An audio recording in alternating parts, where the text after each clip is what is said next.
Lakwatsirang babae. Kapag lakwatsira ka talaga, wala ka talagang pipiliin na oras.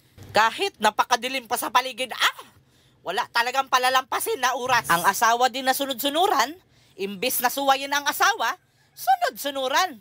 Kay grabe ang epekto sa gayuma sa babae. Kaya kahit walang tulog ang lalaki, sunod-sunuran sa asawa. Iba talaga ang gayuma sa babae. Kay kung hindi yan na gayuma si Ricardo, maniwala ako na susunod yan sa babae. Kay ginayuma man, kaya kahit anong gawin sa babae, susunod-sunod. Kahit naapektuhan na yung mga bata sa pinagagawa sa asawa. Yung mga bata halata na inaantok, nahihirapan. Tignan mo kahit ang aso sa kalye matakot kay Dorinel. Kay nararamdaman sa aso na mapapahamak sa paglalapit sa babae. Yung mga bata, mapapansin mo nahihirapan sila sa nanay nila. Nagsasaper. Dahil lakwatsira ang nanay nila, madamay sila sa kagalaan sa nanay.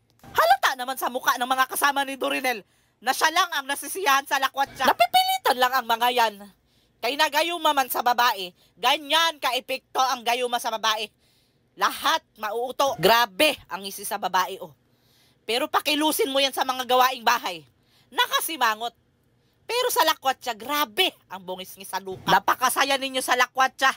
Pero yung mga iniwan ninyo sa bahay, hindi ninyo naisip.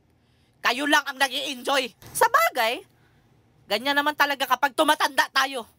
Iniiwan na lang tayo ng mga tao, ginagawa tayong dekorasyon.